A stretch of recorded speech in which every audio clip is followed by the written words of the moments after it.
Welcome back to part 5 of the Cune Portfolio Tasting with their Portfolio Manager. If you missed the earlier wines, please check out my playlist for part 1 through 4. Let's get to it. Okay. So now we move into Crianza, Reserva, and Gran Reserva. Right. So as you know, Yes. the Crianza, Reserva, and Gran Reserva are the different kind of like aging, times Yes. for the wine. Right.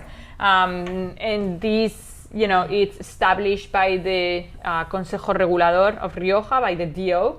So if you want to label your wine Crianza, you need to do a minimum of 12 months in oak and a minimum of 12 months in bottle. Right. If you want to name or label your wine Reserva, you need to do a minimum of 12 in oak, 2 in bottle. And then if you want to do Gran Reserva, minimum of 2 years of oak, 3 in bottle before you can release it to the market. Right. So that's what Rioja is famous for as well, right? Yes. For aging their wines for much longer than any other region in Spain, in this case. Do you guys age it longer than what's required?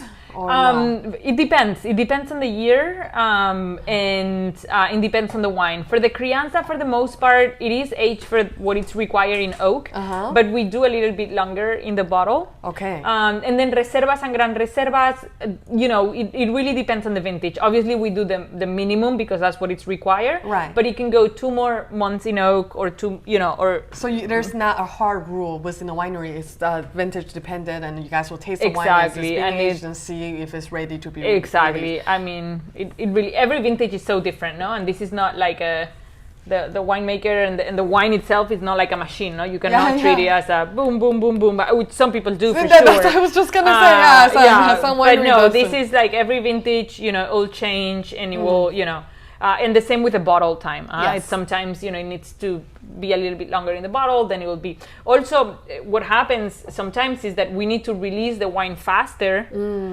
because we've run out. Yeah. And that was, for example, in the case of some of our Gran Reservas, we didn't release any 2013 because it was not a very good year. Right. So we went from 11 being a really good year to 12 being a good year, but there was a drought, so we didn't have a lot of fruit. So 2012 vintage went really fast. And then 13, we didn't have wine. So then we were forced to release 14, a little bit sooner than we would have otherwise. I mean, it met the minimum 5-year requirement, but maybe ideally we would have kept it for another, 2 years or an extra year, but we couldn't. So it can vary, but I mean, the minimum you always do it because that's what it's required by law. Well, because the Crianza we have here is a 2017 vintage, and right now it's 2021. So if it only require 2 years, so that means you guys are holding on to it a little longer. This is the current That's the release. current vintage. And can you tell me a little bit about, because this is another cool thing when you get to taste the entire lineup from their Crianza all the way to their Reserva, because then you get to see a good cross section of different vintage, even though they're all different levels, so you can't really, it's not really apple to apple comparison, but it's still kind of fun. So how was 2017 for you guys? 2017, I mean, we had 2017 we had a frost, so a big part of the vineyard, we lost a lot of fruit. So in terms of quality, it was an excellent year, but in terms of quantity, it wasn't, we didn't have as much fruit. Right. So just to give you an idea, the difference between Crianza, Reserva, and Gran Reserva, as well as the aging regime of the oak and the bottle time, there are other things that are done differently at the winery and at the vineyard. So the DO Rioja allows, it changes slightly every year, but let's say about 6,000 kilograms per hectare every year for yields, right?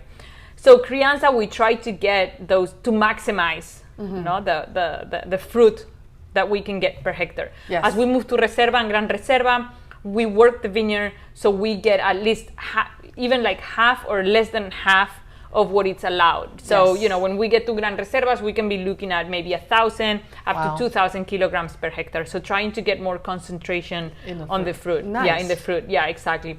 Obviously, there are different vineyards with different, ages and different locations within the Rioja Alta sub-region. So again, the blend is slightly different for the three of them. Even though the varieties are very similar for the three of them, it's mostly Tempranillo. Yes. With a little bit of Garnacha, a little bit of Graciano, and a little bit of Mazuelo. Very cool. Yeah. Wow. Interesting. I feel like your Crianza can definitely take a little more time cellar aging it if you wanted to, because there's so much structure and so much body and the new oak. And also, I'm assuming you guys use all American oak? We use all American oak, but all these wines are aged in used oak. So the only kind of like the only new oak that we use at the winery is Imperial, which is our flagship wine. Nice. And here Imperial is 100% new French and American oak. Got it. And the American oak kind of like funnels down from Imperial to Cune Gran Reserva, to Cune Reserva, to Cune Crianza. So by the time it gets to Cune Crianza, the oak like it's 4 years old or more. Or more. So it's more about the oxygenation of the wine while aging, rather than the big oak and tannins that we want to give the wine. You're right, because I mean you're not. So it's one of those interesting things, because I have a lot of clients, especially here being in California. Most people are very familiar with the California native varietal, the Cabernets of sorts, which sees a lot of new oak. But not everybody likes that tannin, that alcohol, that fruit characteristic of Cab. I always kind of tweak people who like that oaky aroma, a little bit of that spice, that savory flavor to Rioja, because like you're still getting that enjoyment on the nose, but on the palate, like you said, yes, you're not quite as big and grippy and tannicky, and the fruit characteristic is a little more red and a little more stewed, and not so much of that black and really ripe style. So a very unique kind of a comparison, and something that you can go into if you're normally a Cab drinker. It's a very easy just tweak to go into a Rioja and still have a lot of fun with it. Yeah, and the Tempranillo that we also see in Rioja, it's kind of like it's the lightest Tempranillo that we find in Spain. As you move down south, the river to Ribera del Duero and Toro, the Tempranillo, becomes like bigger. Really big. Yeah, it's more continental climate, so smaller berry, thicker skin, more tannins, more color, more alcohol, more everything. That's why in Rioja it's so common to see the Tempranillo blended with Graciano and with Mazuelo, because it kind of like it really helps the Tempranillo to stand up.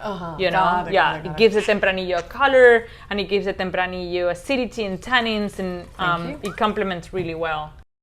Thank you for watching part 5. Don't forget to subscribe to my mailing list on www.angiesound.com so you don't miss any of the future videos. Until next time.